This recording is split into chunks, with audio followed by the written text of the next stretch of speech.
Now, I'm not trying to be rude. I just had to take a 2-week break from YouTube to celebrate my unexpected remission or entrance into NED from stage 4 metastatic melanoma. Really, what I was trying to do is get out of the day-to-day routines I had created during treatment because I had expected that to go on for a year plus, and I wanted to take a step back and assess what was healthy, what was unhealthy, how I was feeling, and where I'd go from there. Now, I don't think I fully accomplished that in those 2 weeks. I'm still in kind of shock from my good news, which is great. You know, it's a good kind of shock to be in, but I'm also still filtering out a lot of the, I would say, stress and negative elements. I'm still tapering off of steroids, and where does that leave me? It leaves me in front of this camera still making vlogs because that's definitely something I want to continue. In that vein, if you don't know me, my name is Mike Lynn. I am a stage 4 metastatic melanoma patient who is currently in remission, and I make these vlogs to help with my mental health and to connect with other cancer patients around the globe so we can broaden the conversation about what it's like to live with cancer. And I think this is an especially important element of living with cancer, especially chronic and or incurable long-term cancer. It's how it affects your mental health and what you do during the good time periods, because good is all relative. There are a lot of things I'm still trying to parse out, and you know, I'm 2 weeks into a drastic shift towards the positive in my life, but there are certain aspects that I think are worth discussing, and I'm going to do that today. Those things include a look at how my life has changed from a day-to-day perspective, like how my routine has changed now that I'm transitioning from keeping myself healthy during treatment now to keeping myself healthy and recovering post-treatment, and also where my mental health is at as I'm kind of recalibrating. Like I said, this is a weird time, I think, for myself or any other cancer patient as you leave treatment and go into remission. Obviously, it's great in some respects, in all respects, you know, it's the best possible outcome that you can have, but there's a lot of work to be done. There's still a lot of, like, I guess, apprehension I have, or a little bit of fear. That's actually the thing that I want to talk about most, is how, you know, we enter into this period of quote unquote safety, but it's hard to feel truly safe. That's a notion that many cancer patients have relayed to me, and I've experienced twice now, or at least once, and I'll see how this goes. And then finally, I'm going to talk about how my diet and exercise has changed. I got a lot of requests about doing a video there, so I'll talk about it briefly and then lay out some sort of video guidelines that I'll make later. Before I dive into these topics, I do want to ask you to hit the like button and subscribe to this channel if you haven't. All these things matter as my channel grows, and I've noticed the metrics on my likes and subscribes are going up by percentage, but if you want to take a couple seconds to do it right now, it would really help me grow, which means I can connect with other cancer patients around the world. So now that we got the shameless plug out of the way, which, by the way, I do really appreciate all you guys liking and subscribing, definitely helps me a lot. Let's talk about what happened in these last 2 weeks and how it's changing what I do.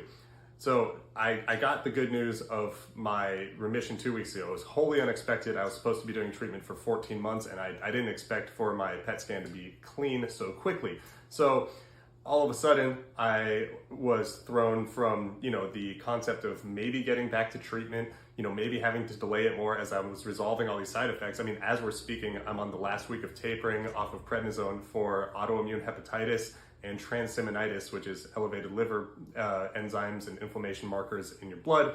It's a pretty gnarly set of side effects.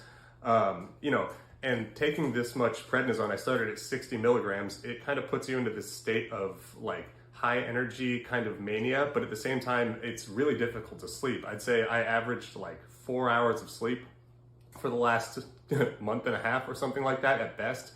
And the reason that's important is because when you get into this kind of mode of being awake but not rested all the time, it really mutes like your thought process and your emotions. Like for some reason, it kind of feels to me like I have all the energy in the world, but nothing's going on upstairs after a certain amount of time. So as I've been tapering, it's also allowed me to kind of feel my own emotions and kind of normalize my thought processes a little bit during these last couple weeks, and it's a lot. And just like cancer, those emotions are popping up in unexpected places at unexpected times. I'll give you a good example. I spent the last 2 weeks down in San Diego visiting my family for the first time since my diagnosis, and it was awesome. I went there with my partner. She had a great time. We really got to spend quality time together, which we hadn't been able to do because I've been so sick. And I got to see my dad, he's currently dealing with his own cancer diagnosis, but he's doing very well with his treatment. It was a great 2 weeks. Got to see my brother and my mom, my friends. Had a great time. But there were moments, multiple moments on multiple days in which I felt really sad or depressed or kind of like out of place, even though I was just there to relax and celebrate. And it occurred to me that, this whirlwind of the last few months, which I had unexpected diagnosis, really, really difficult time during treatment, and then the pause of treatment during the side effects, and then right into this unexpected great result into remission. It was kind of a whirlwind. And I hadn't gotten time to properly grieve where I'm at in life, and that's a weird expression, and I'll explain. I was in shock from the diagnosis, and I was trying to just deal with it. I was trying to get into treatment, get into a routine, and I had projected it to be a longer time period that I was going to be in treatment. This is the first 3 months of what was going to be a year minimum, and indefinitely was the terms of my Opdivo immunotherapy, and also, it's stage 4 cancer. There's so many ranges of outcomes from, death to quick remission to just, long-term dealing with it chronically, which that may happen, but right now I am in the clear. But given that I hadn't really processed the entrance into the cancer diagnosis, I also wasn't ready for the exit. All of a sudden I found myself, dealing with what I would call a little bit of imposter syndrome. I'm sitting there going, how am I here? How am I just done with treatment? How am I safe for the time being? And I use the word safe because I think that's what we're looking for as cancer patients mentally, because it's such an insidious and destructive disease that you really don't know where it's going. You can only hope for some modicum of mental health safety when you're in remission, because otherwise you're going to drive yourself crazy every day. If you wake up and you're scared that your cancer has recurred with no signs or symptoms, that's terrible, and I know that happens to everyone at some point in time when they're in remission. But also, every ache and pain you feel, every sort of sickness that you get, every sort of indication that there might be something wrong, it's only natural that a cancer patient's brain will jump to, oh my God, what if I am having a recurrence? And I think that achieving that safety you can only do by really looking at the kind of holistic of your life and saying, okay, how do I make sure that even though I want to respect this disease because it's a worthy adversary, and I've dealt with it twice, or in other people's cases many, many times, you just have to value the time you have and keep kind of a balance of, yes, I know that I need to be realistic about my cancer diagnosis and how it's going to affect me, but I'd like to just live the life that I'm, that's available to me at this point in time. This is all to say that, yeah, I might have found myself ugly crying while eating ice cream one of those nights in San Diego, but it was not wholly unexpected, and it's something that I shouldn't be surprised at, because cancer is so destructive, and a big part of it is the mental health element, that even in remission, when you get this good news, I think it's fair to have bouts of depression, whether it's a couple days or weeks or months.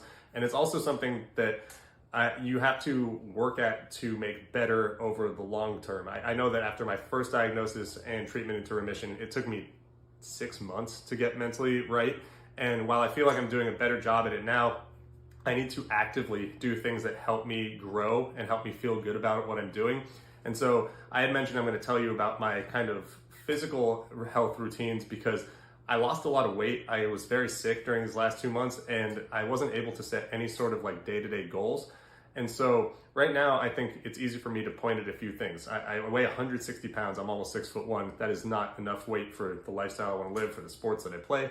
So I'm going to be setting up new workout routines to try and gain weight and gain some of my muscle mass back, because now I can also eat. I was having trouble with that during my side effects. I also am able to focus on my day-to-day work and my side projects more, including making this vlog. When I was dealing with cancer treatment, I found myself in a doctor's office roughly once every 3 days, and this was a long time being sick and bedridden and having fatigue from treatment. Now all of a sudden I have this clear calendar. So I'm meeting with my oncologist this week to talk about kind of what measures I have to take in order to be, screened properly. I'm still going to do PET scans every 3 months. We're going to be doing blood testing. We're going to be doing labs. But now I can kind of take some of that time and see if I can devote more of it to this vlog, or more of it to volunteering for mental health advocacy at my oncology clinic, which is something I'm super interested in, or even transitioning into some medical writing, which is something I will be discussing with the oncology team this week. It's really exciting, and it gives me, like I said, these goals that you're not able to have during cancer treatment, which will kind of keep me on track to rebound mentally, because I won't be mired in this like okay, what do I do with my identity as a cancer patient? That was something that plagued me incessantly for the last 5 years, and I'm not gonna lie, it still probably will. The identity portion of being a cancer patient is wild to me, especially as a young adult, which is the only experience I can speak of. I was diagnosed at 30, I'm 35 now, and as I've said multiple times in this vlog, if I make it to 5 years out, which is cured from this diagnosis, that means the entirety of my 30s will be as a cancer patient. And I've had other patients say, oh, well, you know, it's just a diagnosis, it's just a disease. You have to act as though you can move through, you know, from a medical perspective and separate it from your identity. I can't do that. I know that as long as I live, this is going to be such a dominant part of my psyche or my makeup in my character. Like, even if, let's say it's been 15 years and I haven't had another recurrence, which, God, I hope that's true. But let's say that is the case. It's not like in 15 years I'm just going to forget that I was a stage 4 cancer patient. I think that would be a little bit ludicrous. So I need to create structure in my life that lets me deal with the identity portion in a healthy way while still setting goals as though I am going to live those 15 years or 20 years or however long I get with or without recurrences. And part of maintaining that healthy identity that's kind of a blend of being a cancer patient but also just living your life with your own agency is addressing the fear that comes along with it, or almost, you know, inversely, how do you feel safe during all periods of having cancer, whether it's during treatment, after treatment, or when you deal with some new variables that come up, whether it's a recurrence or side effects or whatever. And when I say safe, I'm talking about feeling mentally safe, because we generally understand the physical or existential threat of cancer. You know what can happen, or you can kind of picture the negative pathways, but I feel like the crippling portion of it that people don't address often when they talk about a cancer diagnosis is, okay, well, since we know about the physical or existential possibilities of cancer, how do we make it so we don't go crazy thinking about them? And, you know, I have a mental health whiteboard in my room. Maybe I'll do an episode about that. I'm looking at it right now as I speak. And all it is it's where I kind of put down things for me to journal about or think about. And on my board for the last 2 weeks, the sentence in the middle was, do you feel safe? And the answer is clearly no right now, and not in a terrible way, but it would be hard for me to feel safe having just jumped out of this diagnosis in an unexpected way. And it's not like I'm questioning, you know, the results. I mean, I'm going to get second opinions. I'm going to reread the scan over and over. I'm going to be neurotic about it, you know, until I get my first clean scan 3 months from now, or we keep doing testing and it, you know, the concept of being in NED or in remission gets a little more familiar to me. But when I say, do I feel safe? It's more like when I wake up or when I go about my day, like how much of me is saying, holy crap, you know, how is this my life? How am I a cancer patient here? How much do I feel the real existential threat of being a stage 4 cancer patient at 35? And it's not like I want that to go away or it will go away. That's going to be part of that identity that I talked about. But it really can get hard to live on a day-to-day basis when it overrides all of your thought processes. I'll give you examples. Like when you're trying to build a business, which I am right now, or you're trying to grow a relationship, which I am right now, or you're trying to plan for, you know, retirement, which I still think is healthy for me to do. You can't do those things if you feel perpetually unsafe, or you feel threatened, or you have the fear of what cancer is going to do for you. And, you know, I'm lucky to kind of have the option of those things still existing. There are plenty of cancer patients who have diagnoses where that goes, yeah, rule those things out. Just try and be comfortable as you live out this, you know, terrible diagnosis. I'm fortunate enough to be healthy in the moment and maybe have enough kind of like physical resistance to cancer given my age and prior health that I can plan for these things with and maybe pivot if it goes wrong. But in order to do these things correctly, I need to moderate that fear. I need to feel safe. And 2 weeks is not long enough for that to happen. And it's not like I'm, you know, mad at myself for still having that fear, but I need to work it out of my system. So how am I going to do that? I'm going to continue to make these vlogs because it really, this is super cathartic for me. I'm going to continue to journal. I'm going to continue to do therapy. I'm going to go try and do mental health work at the oncology clinic. But, you know, selfishly, part of that is to help myself. I am, you know, a work in progress based on these last couple diagnoses, last 5 years or whatever. And I would be remiss to say that I have this down. And I think that's kind of the fun part, you know, as I finish up this episode of the vlog. I want to be honest with you guys about all this stuff. I want to let you guys in on the moments that are hard for me to process and are not, good or perfect. And then I also want to show you what good outcomes are. I think that it's a cool blend that I get to do right now. When I set out to start this blog, it was so that if I managed to have a outcome in my treatment that was good, I could show people what it looks like when the statistics are positive. I could show people what it looks like when, I am part of the whatever percent that overcomes stage 4 melanoma for the time being at least.